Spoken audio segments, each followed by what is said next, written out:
Добредојавте во За или против, јас сум Љупчо Цветановски. Имам чест денеска мои гости да бидат професор доктор Македонка Радуловиќ од Институтот за семејни студии. Добредојавте. Добре ве најдов.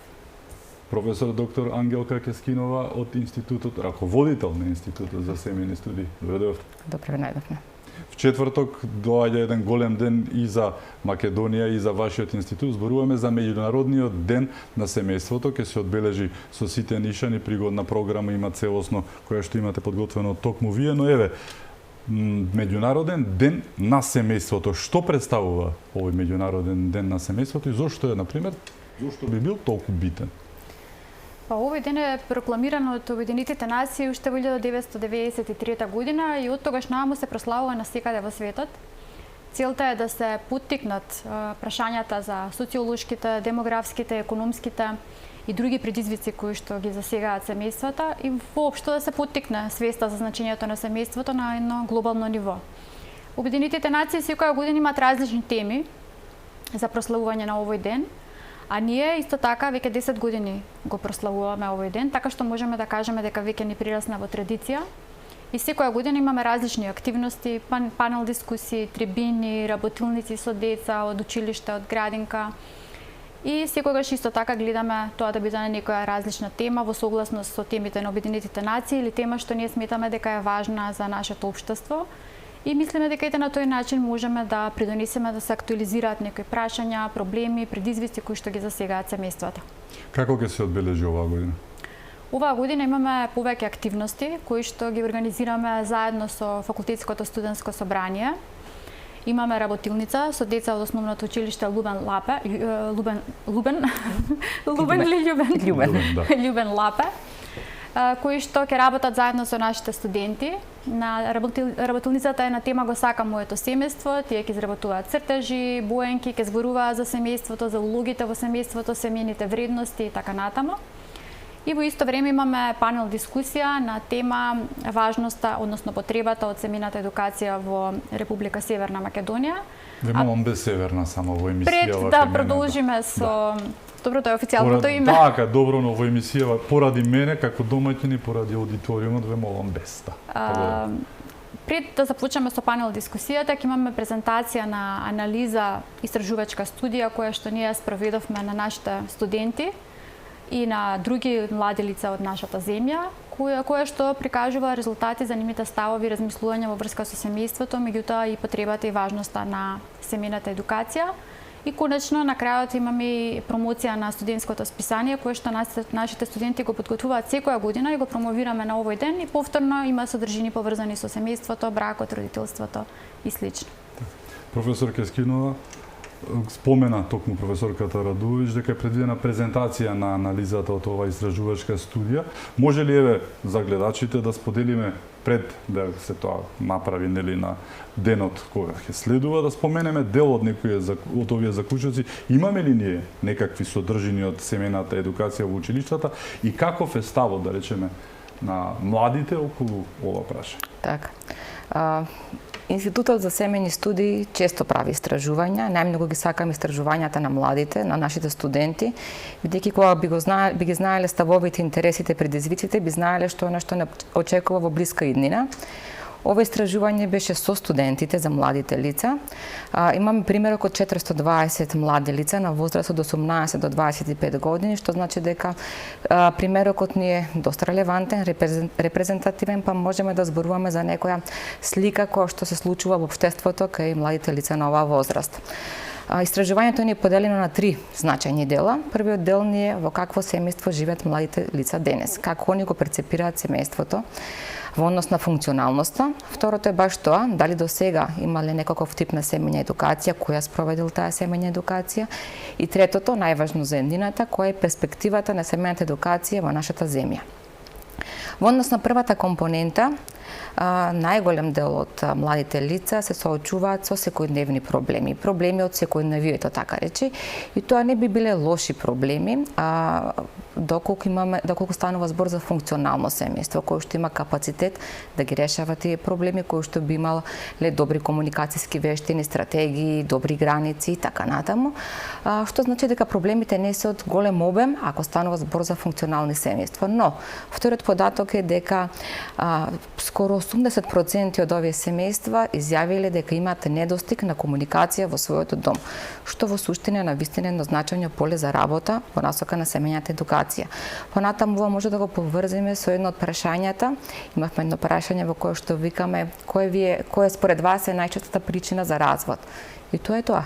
Недостаток на комуникација. И се поставува прашањето дали на вистина младите лица се чувствуваат во овој момент во соодветно семејство, дали постои момент на тоа дека треба да се работи на нивните семејства, дали можеби они се плашат дека нивното семејство се наоѓа во некаква криза. Уште една значајна компонента во однос на моменталното семејство во кое што живеат е дека секој втор млад човек не се чувствува доволно поддржан од семејството. И дополнително, 20 од нашите испитаници, или тоа е 5% од вкупното население, во рамките на прашалникот, во рамките на истражувањето, пријавиле семејно насилство во нивниот дом. Значи, тоа е она што генерално се случува во нивниот дом во овој момент. Во однос на второто прашање, какво е нивното досегашно искуство во однос на семејната едукација, очекувавме дека образовните институции ќе имаат поголемо влијание врз едукацијата нивна, но резултатите покажаа дека ретко се вклучуваат на овие теми. И нашата анализа претходно, пишувавме една книга за семејствата во Република Македонија, една од целите ни беше да видиме колку во формалното образование е застапена семејната едукација. Се изненадивме негативно кога видовме дека во наставниот план и програма ги има само прво, второ, трето одделение, преку некои содржини за животни вештини, понатаму граѓанско образование и така натаму. Меѓутоа тоа се основни податоци кои се членови на семејството, како функционира, а оние подлабоки теми за кои што очекувавме дека ќе најдеме некаде конкретно основни во средно образование, ги нема во формалното образование. За семејната едукација, за функционирање на семејството, младите лица се запознаваат според нив најмногу од дома, од интернет, а најмалку од училиште. Така да тоа не е навистина еден простор за работа во кој што треба да действуваме во иднина. Ова ќе биде добра база за натамошна работа на институтот. Токму еве овие алармантни да речем податоци, 5% имаат семено насилство, односно секој 20 и како што кажавте, 50% не се поддржани од семејствата, оној недостиг на комуникација. Добра основа за натаму за институтот за истражување. Тоа го планираме понатаму, да продолжи. Професор Радуовиќ, вие споменавте во претходниот дел ќе имате панел дискусија на оваа тема со представници од различни сектори. Зошто е битно да бидат токму од различни сектори? Да. Ние се одлучивме да направиме панел дискусија на оваа тема кога ја спроведовме анализата и кога видовме всушност каква е актуелната состојба. И зошто е важно да имаме повеќе експерти, затоа што самата семена едукација е систематска. Таа се однесува на целиот животен тек на луѓето и воедно на сите делови од семените животни циклуси, така што можеме да кажеме дека е мултидисциплинарна, содржи теми поврзани со психологија, педагогија, социјална работа, социологија и економија и така натаму. И затоа сметавме дека е најдобро да повикаме експерти од различни области, со цел да ги слушнеме нивните различни мислења и стручни експертизи. Исто така, академските истражувања ни даваат некаква анализа, меѓутоа понекогаш работите во пракса знаат да бидат поинакви, па сакавме исто така да видиме дали работите во пракса се вакви, да добиеме мислења од прва рака за моменталната состојба во, да речеме, во образованието, во здравството, и имаме експерти од областа на семејните девијации, зошто се случуваат. Знаеме дека ги има се повеќе, вклучувајќи го и семејното насилство кое што го споменавме. Дали тука едукацијата може да превенира нешто? Понатаму имаме гости од областа на социјалната заштита и социјалната работа, да видиме каква е состојбата во однос на едукација поврзано со семено насилство, дали постои, во која мера, советувалиштата за брак и за семејство, меѓутоа одиме и од еден друг аспект, здравствен аспект.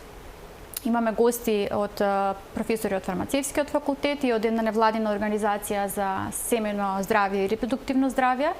Сакаме да видиме дали младите луѓе воопшто имаат некаква едукација поврзана со семено планирање и репродуктивно здравје, сексуално преносливи болести, нели, и прашања поврзани со инвитро фертилизација и со инфертилност. Така што сметаме дека ќе добиеме една широка слика за тоа каква е моменталната состојба, но и дека ќе добиеме квалитетни препораки од нашите гости, експерти, кои што ќе ни дадат иден тек на нашите истражувања и воедно ние се залагаме за самината едукација веќе 10 години и се надеваме дека конечно ќе успееме на некој начин да ја имплементираме во средните училишта.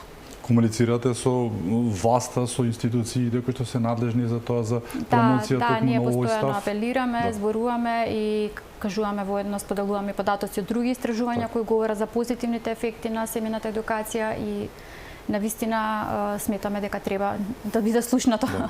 Наидувате на позитивен одглас? Да, генерално наидуваме, сите се согласуваат, еве ќе видиме и трибината што ќе покаже, меѓутоа сите со кои што досега сме комуницирале се согласуваат дека е потребна. Веројатно треба време да се направи простор и начин како таа би се вметнала во процесот на образование. Професор Кескинова, споменавте истражувањето кое што е навистина обемно, но еве кога би го направиле како еден поглед во однос на ставовите, има ли некој став кој што можеби најмногу ве изненади во целото ова истражување? Позитивно бевме изненадени од спремноста на младите лица да бидат дел од таа семејна едукација. Предпоставувавме дека бидејќи еден нов концепт, ние сме 10 години како академска институција, предпоставувавме дека нема многу да знаат што е тоа семејна едукација, меѓутоа позитивно се изненадивме. Голем процент од нив знаат, а високи 90% се спремни да бидат едуцирани на теми поврзани со семејството. Од семејни системи, од комуникација, најмногу сакаат од областа на комуникација, форми на комуникација, решавање на проблеми и така натаму да не набројувам. Тоа за нас е ветер во грб, дека сме на права насока и дека доколку добро се организираме, би имале младина која што ќе има поквалитетни семејства во иднина. Значи они се спремни да работат на себе, да го подобрат квалитетот на живот на семејството од каде што доаѓаат, но да имат и поквалитетни семејства во иднина. Веројатно се сеќаваме сите пред 15 години не имавме брачно и предбрачно советување. Од нека причина тоа е укинато, веќе го нема одамна. Можеби не ги давало посакуваните резултати, но од овој аспект гледаме дека тоа ни треба. Можеби тогаш не било доволно квалитетно, не било добро систематизирано, но неопходно е истото да се врати со некои соодветни програми, адаптирани, стандардизирани. Не смееме овој вид на едукација да го ставиме стихино на извори кои што не се pouzdани и кои што можеби не пренесуваат релевантни информации понатаму. Искрено и мене ме изненади заинтересираноста на младите и вас ви изненади, значи новите генерации ви изненадија со интересот за семејството, бидејќи какви што се и како што ги опишуваат, не оди натаму работата, интересен момент да. Така, и позитивно интересен и се надевам дека ова интерес е искрен и дека во пракса ќе успееме да го задоволиме. Професор Радулович, дали има разлика во перцепцијата на семејството кај младите, споредбено денеска и со постарите генерации? Да, секако дека има, барем има во нашите истражувања, затоа што, како што спомена колешката, ние сме многу заинтересирани за ставовите на младите, бидејќи тие се предвесници на еднината, сакаме да видиме во какви семејства живеат и какви семејства си посакуваат за себе си, така што често ги анализираме и ги истражуваме нивните ставови. Во што е најголемата разлика, да речем? Таква лонгитудинална студија, која што, например, имаме спроведено во 2014 година, потоа ја повторивме на ист прашалник во 2022 година и еве сега имаме некои слични прашања во најновата студија. Можеме да забележиме дека нивните ставови генерално се либерализираат и се напуштаат оние традиционални размислувања и перцепции поврзани со бракот и со родителството. Генерално промените се негативни, за жал. Се поголем е бројот на млади луѓе кои што ни доаѓаат од дисфункционални семејства, кои што ги оценуваат своите семејства и односите во семејствата како ладни и дисфункционални. Се поголем е бројот на млади луѓе кои што ни доаѓаат од еднородителски семејства. Се поголем е бројот на млади луѓе кои што не се чувствуваат блиски со ниту еден член во семејството. И еден многу загрижувачки податок е тоа што се повеќе имаме млади луѓе кои што не сакаат да имат деца. Од друга страна се либерализираат нивните ставови во однос на прифаќањето на хомосексуалноста и хомосексуалните парови. гледаме дека повеќе ги прифаќаат и повеќе ги одобруваат за разлика од минатото и самите се изјаснуваат како поголем дел од нив за разлика од 2014 како хомосексуалци или бисексуалци. И исто така има еден многу интересен момент кој што љубовта денеска веројатно нема исто значење за нив како во минатото, затоа што ако во минатото љубовта била главна причина за брак и младите луѓе сметале како главна причина за брак да биде успешен, за опстојувањето на бракот, сега како причина за брак често ја споменуваат економската стабилност, додека на кариерата даваат предност, за разлика од минатото кога бракот за нив бил некоја врвна вредност, некаква врвна цел во животот. Така што можеме да кажеме дека тоа го покажува тој негативен тренд на свеста и за значењето на семејството кај младите луѓе. Имаме и други промени, меѓутоа еве ќе продолжиме понатаму за тоа. Како гледате на оваа инструментализација на бракот за економски благодет? Малку поприземно доаѓа работата во однос на оние постулати претходни, да љубовта, разбирањето, основањето, семејство, продолжувањето нели на семејното стебло кој што беа порано барем сега работава е да живееме поубаво, само малку хедонистички. За жал живееме во еден материјален свет. Од една страна таа економска функција на семејството која што во минатото значела обединување во една брачна заедница за да можеме да преживееме, денеска има сосема друго значење. За да можеме да уживаме во животот и да си осигураме некаква стабилност, некаков лагоден живот. Исто така често забележуваме во ставовите на младите луѓе дека целиме да бидат познати, да бидат славни, да бидат богати, да шетаат, да патуваат. Дури едно истражување што неодамна го слушнав од Харвард универзитет, дека најпосакувана професија била кај младите луѓе била пилот и стюардеса. И си велам тоа се ни кажува што сакаат младите луѓе. Затоа и како што кажа колешката, навистина бевме изненадени дека тие би сакале да слушнат нешто повеќе за семејната едукација и за содржини поврзани со ова, затоа што генерално нивните ставови се по негативни во насока на семејството. Околу меѓународната перцепција и како тоа се прави во светот во врска со семејната едукација, кои се вашите сознања и како реално светот функционира на ова поле?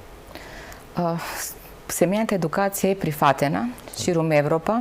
Можеби најзастапена е во Соединетите Американски држави. Соединетите Американски држави се пионер во областа на семејната едукација. Уште од 70-тите години почнуваат со развој и на академско ниво. Таму ќе видите многу програми по универзитети кои што се занимаваат со семејни студии, со проучување на семејството на ниво на додипломски, постдипломски понатаму, но има и многу развиен систем за поддршка на семејствата во смисла на семејна едукација и семејно советување.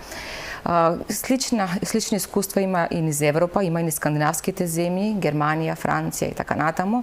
Заедничко за сите нив, нели сите имаат свој систем на семејна едукација, не можеме да зборуваме за унифицираност, меѓутоа заедничко за сите нив е тоа што е институционализирана. Релевантните институции, министерства, како што веќе го спомнавме, Министерството за образование, Министерството за труд и социјална политика или сега демографија и млади, кај нас се ангажираат за обезбедување на семејна едукација. Тоа го прават преку центри и тоа најчесто на локално ниво. Семејството мора да побара помош во најблиската средина, затоа треба да бидеме во постојан контакт со општините, со она што се случува на локално ниво.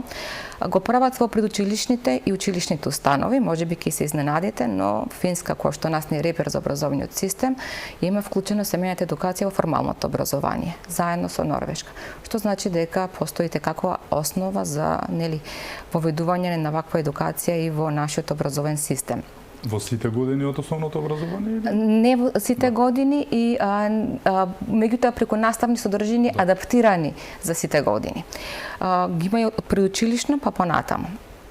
Понатаму што е важно за ова, во однос на семејната едукација е дефинирана со закон. Задолжителна е семејната едукација кај оние семејства кои што се соочуваат со одредена криза. криза се смета за развод. Кога еден брак се распаѓа, задолжително е посетување на семејна едукација, можеби некогаш во смисла на пронаѓање на заедничко решение и решавање на проблемот, меѓутоа најчесто семејната едукација е во насока на што помалку безболен развод во однос на зачувување на детското здравје. Кај нас многу малку се води сметка за тоа и често пати во процес на развод најмногу патат децата, па дури имаме ситуации кога децата се извор за манипулација на брачниот партнер со кого го завршуваме бракот. Тоа е недозволиво во овие земји.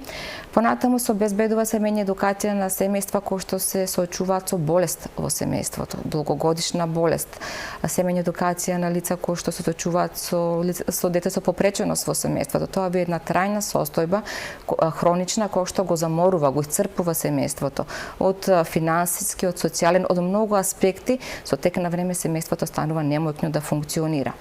Понатаму тука се интергенерацијските разлики во семејствата, семејното насилство или други образци. Што значи дека државите во Европа, во Соединетите американски држави, Австралија и како спремна во однос на овој процес, функционираат над 70 центри за семејна едукација и важен податок е дека во Австралија имаме стабилна стапка на развод, што значи дека долгогодишната едукација вродила со плод. Во текот на месец јануари со мојата колешка бевме на конференција во Малта за реконструирани семејства, каде што се сретнавме со многу представници од скандинавски земји, од други земји низ Европа, вклучително и од Јута, земја каде што најмногу е развиена семејната едукација во Соединетите американски држави. И имавме можност да размениме многу искуства и од тој момент, нели, од таа конференција на Малта, започнавме формирање на мрежа за поддршка на реконструирани семејства. Замислете, они веќе размислуваат за реконструирани семејства, бидејќи бројот на разводи се зголемува и претпоставуваме дека ќе се зголемат оние семејства нови, нели, после разводни, кога две семејства кои што веќе имаат еден развод, формираат трето, тоа се многу комплицирани семејства. Веќе ја разбрале комплексноста и работат на тоа. Веројатно не паралелно и со сите овие работи ќе треба да работиме и на реконструираните семејства и на системи за поддршка за овие семејства, бидејќи не сме имуни ни на стапката на развод, ни на она што се случува. Формиравме и ние како институт, како филозофски факултет сме дел од таа меѓународна организација која што најпрвен ќе работи на истражување на меѓународно ниво, кои се предизвиците и кои се најдобрите механизми за справување со предизвиците. Што значи дека во ширум земјите се размислува да семејната едукација е прифатена и таа се развива. Зборуваме за меѓународни трендови, еве европските искуства, каков е третманот на семејството во Европа? Семејството дефинитивно се менува и поминува низ еден процес на криза кој што е евидентен во Европската унија. И она што било некогаш идеален модел на почетокот на 50-тите, кој што го нарекуваме златно доба на семејството, што бил идеален модел на семејство кој што значало татко кој што е вработен и ги носи финансиите во домот и мајка што е домакинка и две послушни деца, најчесто машко и женско, денеска е заменето со едно семејство кое што го прави едно лице. Најчесто најголем број домакинствата во Европската унија се домакинства со само едно лице. Така што ова целосно го менува концептот за семејството. На второ место се домакинства со двајца луѓе, брачен пар без деца, дури на трето место се родители со дете и тоа е најчесто едно дете. Значи европското семејство станува се помало, се потесно и се намалува бројот на неговите членови. Тоа се должи на намалувањето на наталитетот. Европа има криза со наталитетот. Значи имаме просечна стапка на фертилност од 1.38 по жена, но имаме и земји во Европската унија кои што имаат 1.0, 1.1.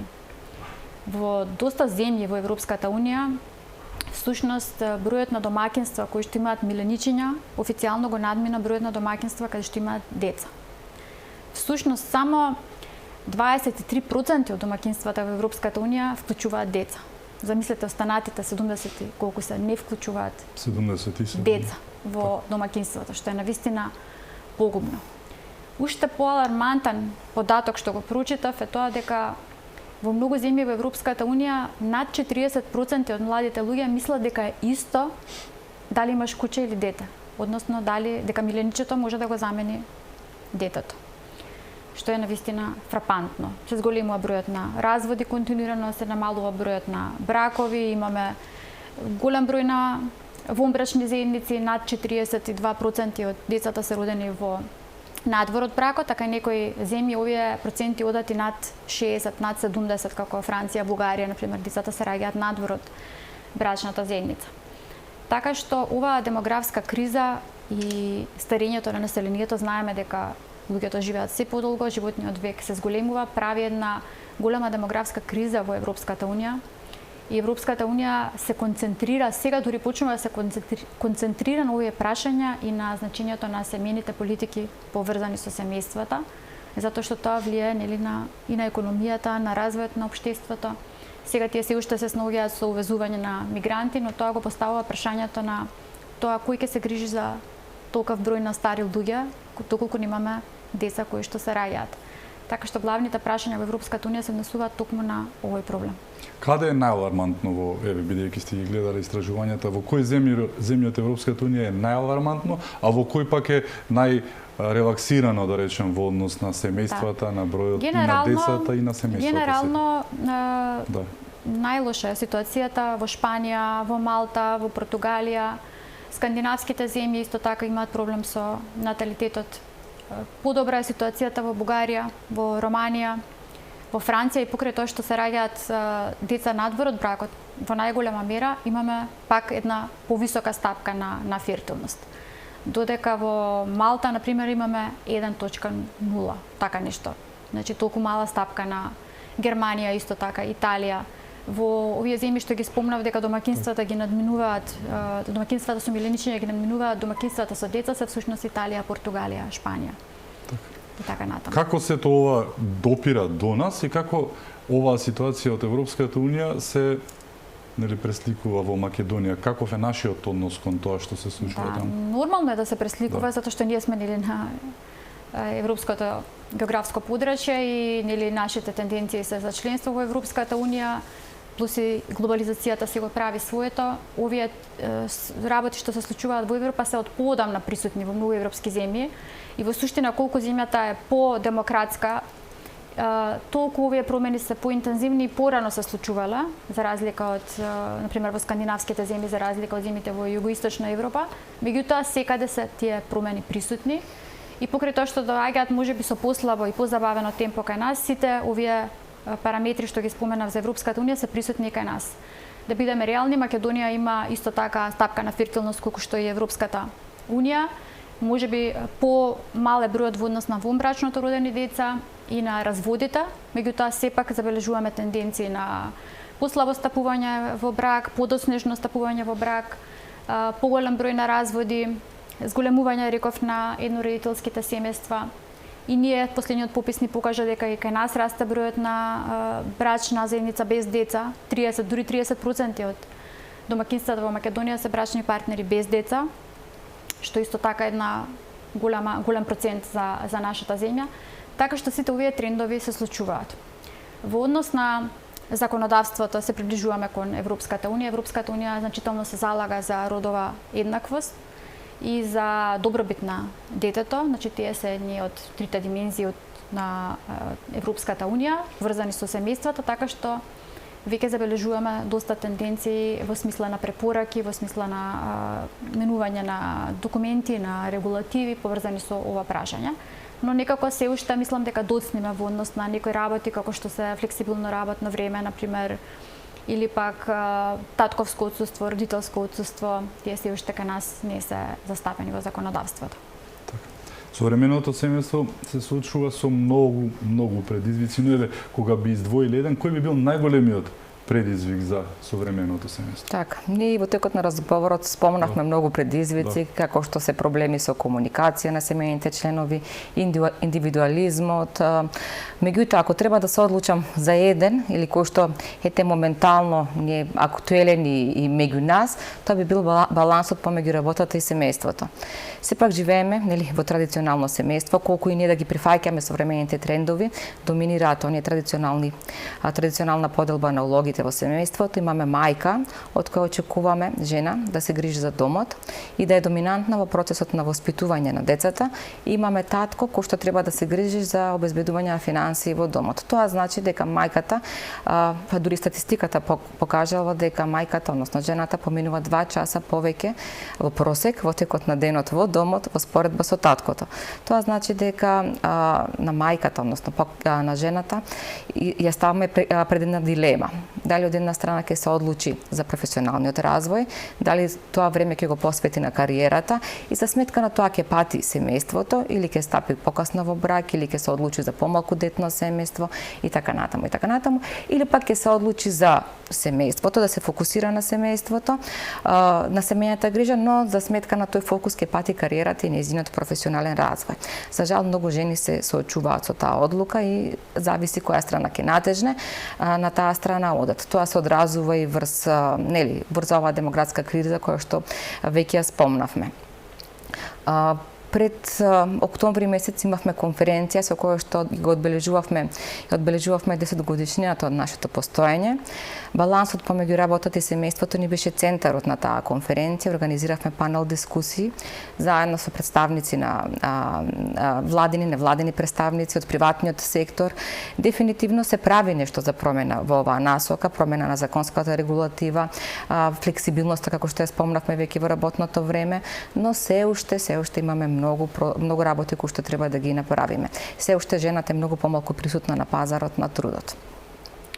Во рамките на оваа флексибилност, нешто што би сакала да напоменам дека се случува, тоа е како мерка за поголема флексибилност, ја воведовме работата од дома, кој што е еден чест момент се случува во овие програмерски фирми, особено после онлайн кризата. Многу луѓе останаа дома да работат, а многу луѓе и не се вратија во своите работни места, останаа да работат своите работни места. Тука настанува и уште еден предизвик. Многу е тешко кога работите од дома да направите еден баланс. Кога сега работам, кога се посветувам на семејството. Така да таа мерка која што ја користиме за поголем баланс, во суштина, во пракса се покажа дека може да биде меч со две штрици. Ако не знаеме самите да си направиме еден баланс, кога сме на работа, кога сме дома во просторијата кој што ни е дом и семејство, тогаш е многу тешко да функционираме. И тоа дополнително се одразува врз семејниот систем. Предизвикот наречен семејно насилство, ако можеме така да го наречеме. Вие спомнавте во првиот дел дека истражувањето кое што е последно потврдило дека 15% од младите се жртви во Македонија. Секој 20 е жртва на семејно насилство, но еве глобално гледано на целото семејство. Како стоиме со ова и дали имаме некакво подобрување или можеби и увршување на ова поле? Многу комплексно прашање. Многу комплексно, затоа што ние немаме официјална статистика какво ни е семејното насилство низ годините, затоа што многу ретко жртвите на семејно насилство се охрабруваат да го пријават тоа. Во 2023 година излезе една статистика дека само 15% од жртвите се охрабруваат да го пријават семејното насилство. И од повеќето видови на насилство кои што ги доживуваат, најевидентно е физичкото. Многу тешко е да го докажеме на психичкото, економското малтретирање, сексуалното малтретирање, особено ако станува збор за малтретирање во брак. Праксата покажала дека најчесто жртва е жената или пак детето во семејството, а најчесто насилникот е машкото во семејството. Уште една причина поради која што е многу ретко пријавувано е тоа што немаме казнивост. Сторителот се казнува многу малку или казната доаѓа многу доцна. 65% од сторителите се казнети со условна казна. Тоа не е охрабрувачки фактор кој што ги охрабрува жртвите на семејно насилство да го пријават сторителот и понатаму. Се плашат за себе си, за сопственото здравје, се плашат за здравјето на децата. Често пати се финансиски несигурни, дали ќе имаат доволно пари за да можат самостојно да живеат, и сите тие фактори ги става во еден затворен круг. Насилството продолжува, се пренесува, некогаш се пренесува од генерација на генерација. Ја бев запрепастена од фактот. Пред една недела излезе еден извештај на УНИЦЕФ, кој што статистиката можеби нема да ја погодам точно, меѓутоа 75% од децата се дома физички дисциплинирани. Тоа ни кажува дека за нас физичкото насилство е еден нормализиран одговор на проблемите. Тоа е фрапантно. Ние имаме добра правна рамка. не имаме нели се зголемија средствата од буџетот кои што се користат за справување со семејното насилство. Имаме владени институции каде што може да се обратиме, SOS телефонски линии невладени, но се покажа дека сите тие мерки не се доволни. Може би помагаат во одредени ситуации, може би жртвите се похрабрени да го пријават семејното насилство во домот, но тоа не е доволно. Сведоци сме дека бројот на семејно насилство се зголемува, за жал се зголемува и фемицидот, убиството на имавме во Шутово многу скоро, да, многу скоро. Така да, може би имаме некои чекори, меѓутоа не се видливи, за да кажеме дека се бориме добро со семејното насилство. Професорке, 3 од 4 деца се дисциплинирани физички дома, така испаѓа 75%. Што вели ова за македонското општество и семејство? Малку сме ретро или? Не би, што да мислам дека не е соодветен збор да кажеме дека сме ретро. Тоа е веројатно длабоко вкореното во традицијата и во културата на нашиот народ, затоа што порано или важела девизата "Кјутекот е од рајот излезен". Штета е дека ова ни се случува во едно современо општество, кај едни современи родители, современи семејства. Мислиме дека и тука е проблемот, недостатокот на едукација и дека родителите не се свесни за последиците кои што ги создаваат кога физички ги дисциплинираат децата. Уште една прашање за кое што често дискутираме е задолжителна родителска едукација. Дури одиме до таму дека понекогаш можеби е потребно пред да извадите извод од матично да доставите сертификат дека сте посетиле таа родителска едукација. И за да ги научат родителите основите на родителството, меѓутоа и нивните обврски како родители и последиците кои што произлегуваат од нивното несоодветно родителско однесување. Најголем дел, како што кажавте, од казните за семејно насилство се условно. Имате ли податок која е највисоката, да речеме, можеби, казна изречена за семејно насилство во државата? Како се движат казните? Немам податок, не можам да шпекулирам, меѓутоа веројатно затворска казна е единствената која што би звучела после таа условна казна би била употребена. Проблемот е што не се работи доволно со жртвата за ресоциализација назад, меѓутоа не се работи доволно и со сторителот на семејното насилство. Мора да се работи со него, за да се врати повторно во системот и да не го повтори делото и да се ресоциализира. И повторно таа форма на решавање на проблемите да не се пренесе на идните генерации. Затоа што семејното насилство, односно насилството е еден круг кој што мора да го прекинеме за да не се пренесува понатаму. Тие трансгенерацијски аспекти остануваат, затоа што ако вие сте биле дисциплиниран физички како дете, тогаш за вас е нормално дека и вие така треба да се однесувате кон вашето дете. Така што треба да се раскинат и тие врски. Дали треба да се реагира и околу законите? Еве има иницијатива која што е поттикната од она дивење по македонските улици за зголемување на прагот на казните, особено за убиствата што се случуваат. Еве денеска имавме 12 годишна наводно највисока казна за убиството на Фросина. Многу мина ке рече дека и тоа е премалку и што е факт. Имавме условни казни за прегазување на пешачки, поминување на дупла полна линија кај млечен ресторан и убиство на моторџија и неговото бебе кој што го носеше неговата жена, за што протестиравме, правевме емисии, па се дојде до 2 годишна, замислете, казна. Имаме 2 годишна казна за Теодора од Тетово, нели се повторуваат некои работи. Дали законските рамки се доволни во однос на семејното насилство и дали тука треба да се реагира исто така да се сменат работиви, бидејќи очебидно е 60% условна казна за некој, најчесто нели е жена, што тепал жена или не знам што правил, е малку безобразно ниско. Секако дека треба да се реагира, мислам дека постојат и такви, ние не се занимаваме конкретно со тоа прашање, меѓутоа постојат такви организации кои што се занимаваат конкретно, имаме национална мрежа за семејна поддршка, за семејно насилство, се извинувам, која што се занимава со ова прашање, која што веќе со години се залага за зголемување на казните на сторителите на насилство. Меѓутоа, конкретно треба да се зголемат веројатно и казните за насилство од страна на родителите врз нивните деца. Ние одамна го немаме променето семејниот законник, тоа е исто така во тек на измени и има подготовки кои што се однесуваат на неговите измени, каде што исто така се предвидуваат поголеми казни во однос на насилството, се предвидуваат дури и права на децата, меѓутоа и обврски на децата кои што произлегуваат, но и зголемени обврски на родителите и казни кои што произлегуваат од несоодветно однесување. Ние семејната едукација гледаме како превенција. Токму така. Најефтино е да превенираш некој проблем.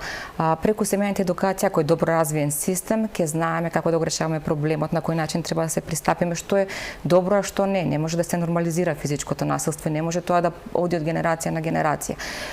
На тој начин сметаме дека ќе ги намалиме насилниците и не само насилниците, многу проблеми ќе станат се помали и државата ќе заштеди од економски аспект затоа што ќе имаме семејства кои што се пофункционални семејства ќе значи пофункционални личности генерално и во рамките на општеството и на работа и се она што се случува во секојдневието. Да, затоа што она што се случува во семејството всушност не се одразува во општеството. И оние истражувања кои што ги спомна колешката, кои што ги има во светот поврзани со семејната едукација покажуваат тие позитивни исходи. Оние кои што посетувале предбрачна или родителска едукација, понатаму во животот покажуваат подобри перформанси во бракот и подобри перформанси како родители. Така што дефинитивно тоа исто како кога полагате за кола, нели имате обука за да можете да полагате за возачки испит. Таква обука би требало да постои и во пред склучување на брак, пред родителство, пред формирање на семејство. Имаме уште многу теми кои што се пред нас. Ке зборуваме и натаму за семејството, слободно кажано најстарата и најбитната институција во општеството и во македонското и во сите останати. Се враќаме веднаш по рекламите, со нас е професорките Кескинова и Радуловиќ. Останете со нас.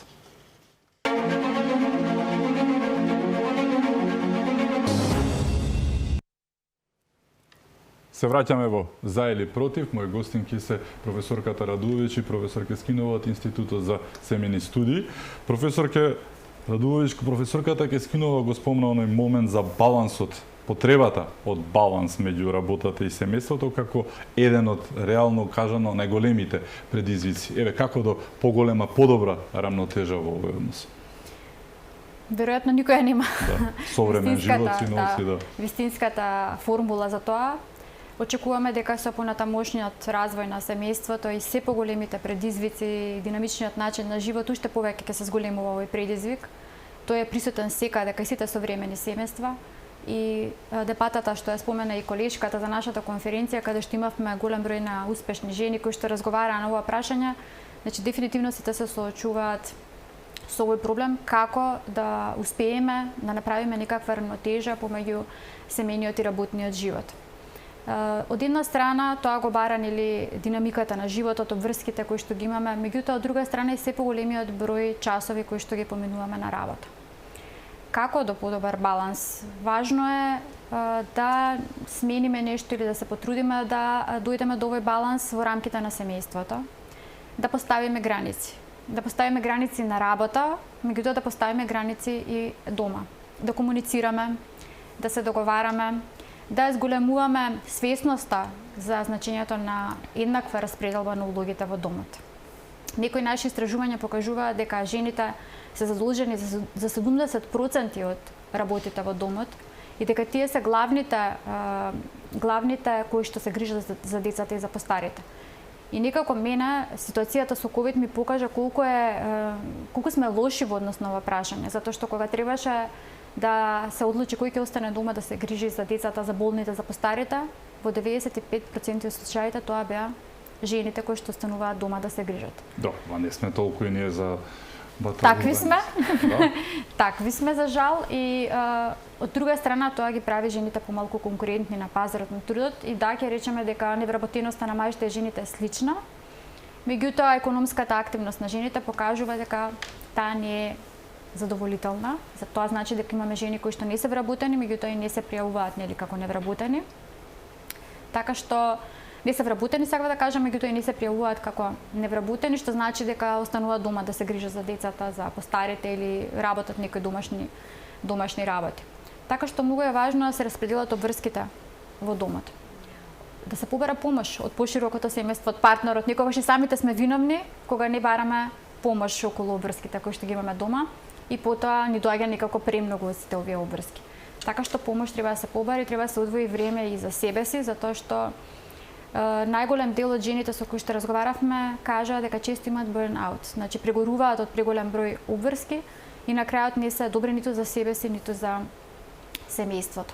Од друга страна, важно е улогата на државата преку законски регулативи, како што веќе ги споменав, околу флексибилното работно време, околу различни пакети на флексибилни отсуства поврзани со одгледувањето на децата, воведување на татковско отсуство. Например, ние имаме породилно отсуство кое што може да го земе таткото, но наместо мајката. Значи имаше некакви иницијативи тоа да се подели помеѓу таткото и мајката, но тие останаа на тоа, значи ништо не се случи. Во многу земји таткото и мајката имаат подеднаков број на денови кои што се однесуваат на грижа за детето.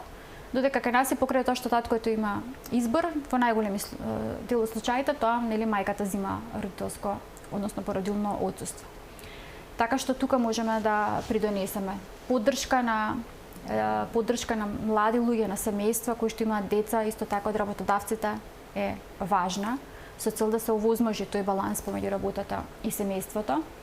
Понатаму отварање на градинки, училишта, на места кои што на родителите ќе им дадат можност да работат, затоа што ние имаме многу рурални средини каде што немаме достапност на градинки, на центри за згрижување и тоа е проблем дефинитивно, затоа што нема секој да си плати приватна градинка или да плати жена што ќе го чува детето. Да има па родители кои што ќе помагаат. И така натаму, така што тој момент е исто важен и она што го споменавме ние, едукацијата, повторно доаѓаме до семејната едукација, до јакнење на свеста за тоа колку е важна родовата еднаквост и колку е важен тој баланс помеѓу работата и семејството со цел ние да можеме да имаме семејство. Затоа што денеска некако, како што реков, бројот на часови на работа ни го одзема бројот на часови кои што го поминуваме дома и со семејството, така што тоа е вистински проблем.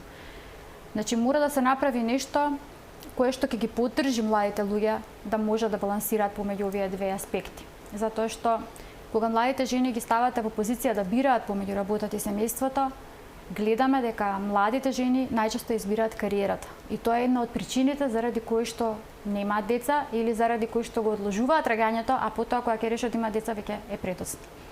Така што мислам дека сите овие аспекти треба да се земат во предвид за да се унапредува оваа равнотежа помеѓу работата и семејството. Професор Кецинова, каква е вашата соработка како институт со останатите институции во државата, бидејќи семејството е една комплексна тема? Дали кај нив постои добра волја за промоција на семејните прашања? Функционираме 11 години, како што веќе спомнавме, меѓутоа не од секогаш ни беше лесно. Се соочувавме со многу предизвици. Со Мила Царовска, меѓу другото. Поинакви ставови, поинакви гледишта. Дури во еден момент нашите студенти беа и дискриминирани како семејнолози и во суштина како профил бевме одбиени да бидат дел од законот за социјална заштита. Дури да ве затворат, нели? Да, веројатно да, меѓутоа ете функционираме после 11 години, се вративме, односно обстоевме посилни и желни за понатамошни истражувања и желни за воведување на семејната едукација како наша идеја и понатаму. Така да во текот на овие 11 години кај нас постојано имаше потреба за постојано докажување за оправданоста од нашето постоење, за оправданоста од нашата идеја, но за среќа успеавме, би рекла, затоа што веќе наидовме на разбирање од страна на институциите. Ни се продлабочи соработката помеѓу нас како институт и факултет со државните институции, особено би истакнала соработката со Министерството за демографија и млади, социјална политика, демографија и млади. Семејнологот како профил веќе е прифатен и е рамо до рамо со другите профили кои што се занимаваат со различни аспекти на семејството, како што се психологот, социјалниот работник, педагогот, специјалниот едукатор и рехабилитатор, односно конечно го добиваме местото кое што го заслужуваме. На денот на семејството подпишуваме меморандум за соработка со Завод за социјални дејности. Овој завод е исклучително важен за социјалната политика во Република Македонија, за креирање на нови политики, мерење на ефикасноста на политиките, трендовите и така натаму. Што значи за нас овој меморандум? Овој меморандум значи почеток на убава соработка, повторно во насока на семејната едукација. Ова истражување истражување кој што пак сега го споменавме е предвесник на она што планираме да се случува понатаму. Заедно со Заводот за социјални дејности планираме едно опсежно, сериозно истражување за состојбата во Република Македонија во однос на потребата на семејната едукација. И добро ја знаат ситуацијата во Република Македонија и знаат дека центрите за социјална работа се преоптоварени, како кадровски, така институционално. Кога едно семејство ќе се обрати таму, проблемот е веќе сложен, тешко решлив со превенција и веќе станува збор за сериозна интервенција во семејството. Било тоа дали развод, семејно насилство или некој подруг проблем од друг тип. Идејата ни е да станеме поблиски до на секојдневно семејство кој што се соочува со проблеми од секојдневието, се додека тие не ескалирале на едно повисоко ниво. Таа потреба е детектирана од Заводот за социјални дејности и во наша корелација со заедничка соработка планираме да направиме првин неколку етапи од истражувањето. Првата етапа ни е мапирање на институциите кои што се занимаваат со семејна едукација. Иако ние зборуваме за недостаток од институционален аспект, како институт постоиме 11 години, дел од нашите студенти веќе се отворија невладени институции каде што ја даваат ова услуга, така да имаме некоја семејна едукација, меѓутоа таа не е од државата и не е бесплатна. Многу е важно да имаме бесплатен ресурс. Значи првата идеја ни е да ги мапираме сите оние институции кои што даваат семејна поддршка, државни и невладени, и да видиме какви програми користат. Многу ни е битно да ги унифицираме програмите за семејната едукација, да се тоа стандардизирани програми за родителска едукација и брачна едукација. Вториот дел од истражувањето ни се квантитативна и квалитативна анализа на лицата кои што имаат секојдневни проблеми, но и на лица кои што се соочиле со сериозни проблеми од типот на веќе спомнати разводи и семејно насилство. Што ни сметаат? Дали семејната едукација би била добар ресурс кога се соочувале со тој проблем, дали можеби ќе го решиле конфликтот, дали можеби немало да настане развод или тој развод ќе биде побезболен. Колку и да зборуваме за мирен развод, никогаш тој не завршува мирно. И на крај, кога го комплетираме цело истражување заедно со оние од Центар за социјална работа, социјални работници и други стручни лица кои што работат на оваа проблематика, идејата ни е да направиме прирачник за семејна едукација кој што ќе го користат нашите семејни едукатори понатаму во центрите каде што ќе работат. Односно ќе биде една насока за тоа што да направат. Многу ни е важна соработката со општините, бидејќи во неколку наврати спомнав дека најбитно е тоа да е на локално ниво, да е тука до секој дом, до секое семејство, и затоа вака кажано на кратки црти не е едноставно.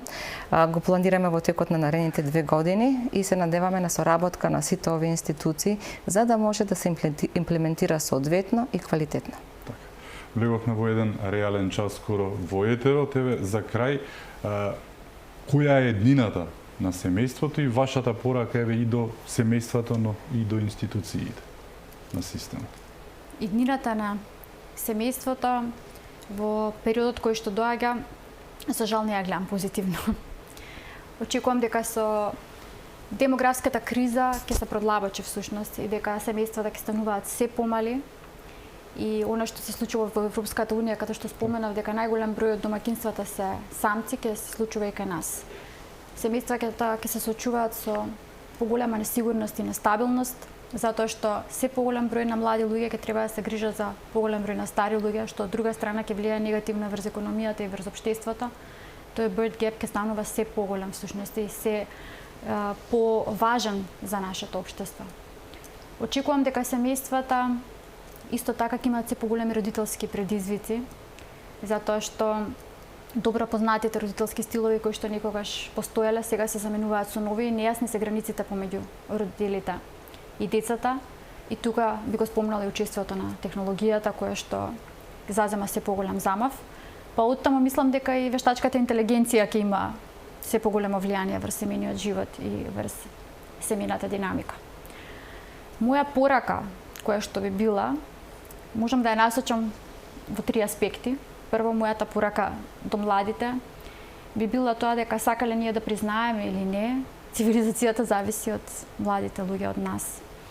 И покрај тоа што да си има деца е наше човечко и фундаментално право, сепак и наша обврска таа социјална одржливост. и дека мораме да бидеме свесни дека одржувањето на цивилизацијата и обстојувањето воопшто на цивилизацијата генерално, меѓутоа и во нашата земја, во Република Македонија, зависи од тоа дали младите луѓе ќе формираат семејства. Што се однесува до мојата порака за семејствата, тоа би било: сакајте се, почитувајте се, комуницирајте и трудете се да поминувате квалитетно време заедно, затоа што денеска со ова темпо на живот поважен е квалитетот отколку квантитетот. Што се однесува до институциите и до државата, мојата порака би било: поддржувајте ги семејствата преку социјални мерки и мерки за заштита на ранливите групи на семејства, економски поддржувајте ги семејствата со преку финансиски олеснувања, субвенции за поголеми семејства, субвенции во однос на градинки, згрижувања и така натаму. И секако во видете семејна едукација, затоа што превенцијата всушност може да значи дека ќе превенираме голем број проблеми кои што денеска ни се случуваат, меѓутоа во иднина би биле уште поголеми. Која би била вашата порака во семејствата? Ова беше навистина опширно. Да, се придружувам на таа порака, навистина не би сакала да се повторувам, дефинитивно. Семејството е во криза. Општеството е во демографска криза, тие две одат едно со друго. Инстант решенија нема. Брзо решавање на проблемите нема да имаме, меѓутоа што побрзо институциите започнат со формирање на системи за поддршка, тоа побрзо ќе може да апелираме до семејствата да ја побараат поддршката. Доколку сега упатиме апел да побараат поддршка, навистина немаат кај да се упатат и каде да добијат помош, доколку немаат финансиски средства. Затоа апелот е до институциите пред се да побрзаат во преземање на мерки, затоа што мерките се повеќе одитни. Ви благодарам што бевте мои гости. Благодарам на поканата. Ми беше чест. Ви благодарам и вам што бевте со нас, да сте ни живи и здрави и секако чувајте се многу.